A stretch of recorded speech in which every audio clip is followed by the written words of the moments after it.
Here, cat, come here. Sit on my lap as I record.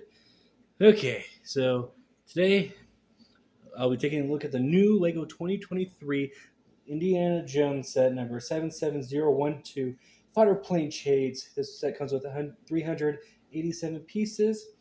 It retails at least for $30 for where I was at. I was able to get this set early because I actually found it in a store, and I was so stoked I had to pick it up immediately, along with the other Lego Indiana Jones sets, which I've already viewed at this point. But this set releases on April 1st officially, but I had to get it now.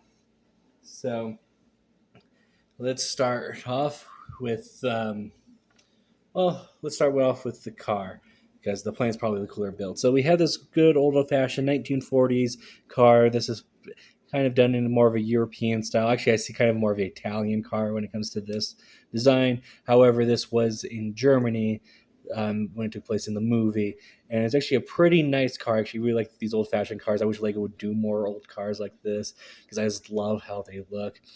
Got some interesting tires with the wheels because like the a little bit of exposed hubcap there. And you also kind of expose part of the bumper there. I kind of wish that they would have covered that with a 1x2 tile, but that's an easy fix on your own. It may not work on the back. I actually haven't tried it. Then you have this disc piece representing a spare tire on the back. And the doors do not open, but they are stickers, and there's quite a few stickers for this one. And one thing as well with my set actually came with an extra Indiana Jones hair and hat combo piece, so I think that was kind of fun to get an extra one. It's kind of nice to get that new piece. So let's take the minifigures out so you can get a better look. So one thing I do is actually I put like the Indy's whip in between him and his dad. And you have a little space there just because I want to fit everything on the car. I'm just kind of like, I want the entire set to kind of fit in the vehicles. So then you can go look at the car by itself. Windscreen's not anything special. I can put my finger through it. It's just supposed to represent it. You're supposed to pretend. You have Indy's dad's suitcase. It's the older version, not the one used in the Harry Potter sets or the Wizarding World with Newt Scamander at all. So just kind of the older suitcase piece. You also have a chest that fits barely in there, and you kind of can see how it's held in. There are two things inside. You have Henry Jones Sr.'s umbrella, which is this in black, which is nice to get, included since that piece now exists. And you have Indy's pistol. So very basic pistol. This is actually the same one that they used back in 2008. So it's kind of nice to see that piece returning, and they didn't replace it like with one of the newer guns like the Lone Ranger or things like that. I find it very difficult to kind of stock up the card, put the characters in with everything because the car vehicle starts to get pretty tight. I won't put the characters back in quite yet because we're going to take a look at them later. Next up, we have a plane. So I don't know much about planes. I think this is actually a Swiss design model, not a German, even on the movie. It is a German plane. And one thing I really appreciate that they were able to capture is kind of the wingspan angling upwards. I see a lot of fighter planes from World War II that actually feature this, so I think that's pretty cool. You have the front propeller that spins, and these black pieces are actually paddle pieces. When you get like a Lego City set or like these pieces also came like the A-frame cabin. The cockpit is actually built pretty basically, but I actually like how they did it. Just kind of a cylindrical piece here with a horizontal,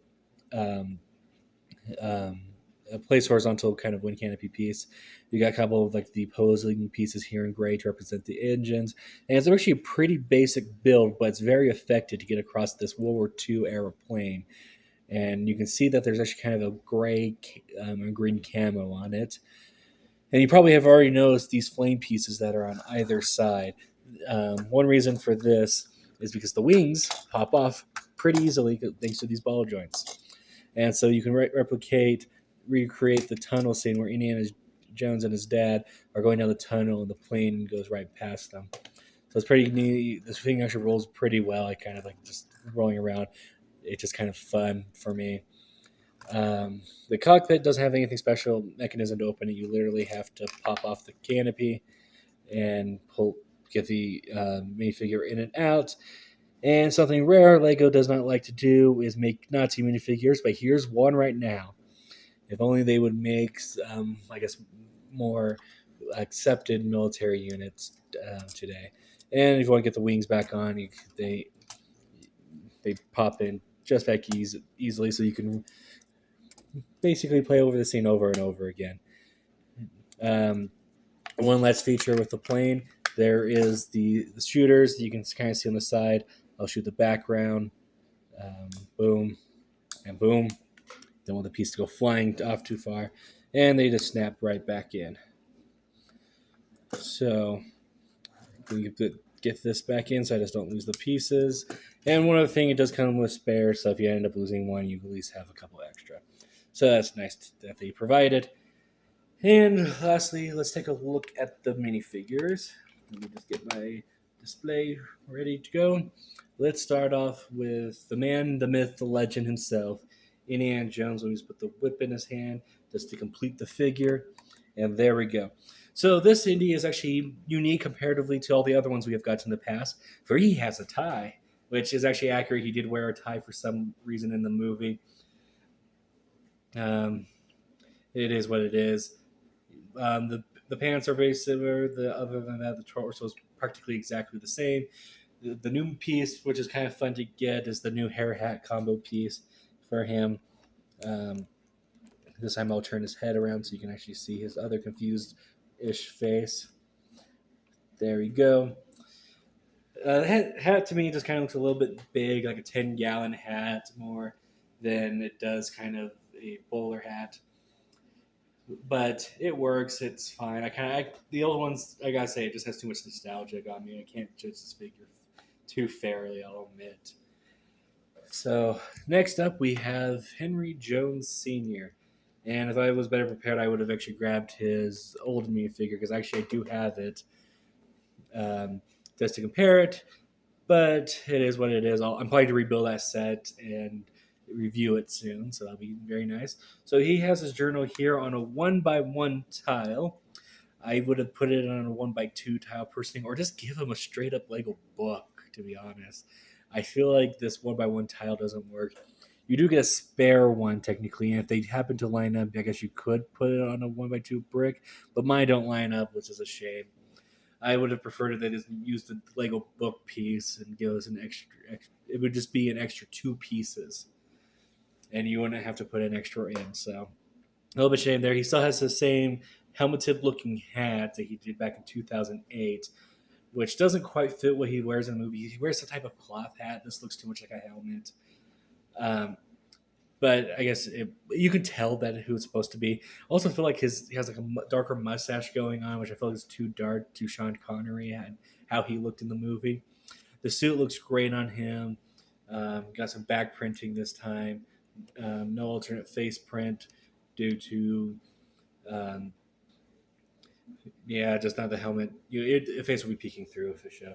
And this helmet's kind of a little bit difficult, I find, to put on just because it sits at an angled back. And it's just kind of got to line it up just right for it to go in. So that's Henry Jones Sr. And lastly, we have our Nazi pilot, Lego's first Nazi minifigure since 2008.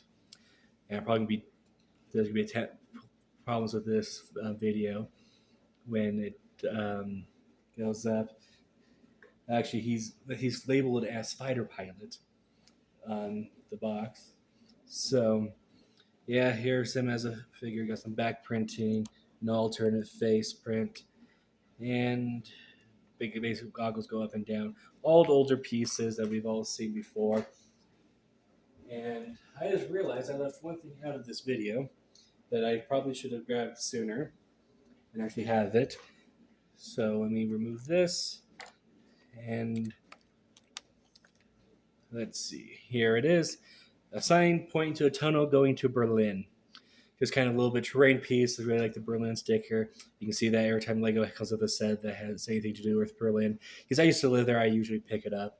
So, yep. Tell me your thoughts in the comment section below. What do you think of the set? Have you been able to find it in stores yourself? Like I have been able to, and several other people have already too. Leave your comments in the section below and your thoughts. Tell me what you think of the set. Remember to like, comment, subscribe, and see y'all next time. Goodbye.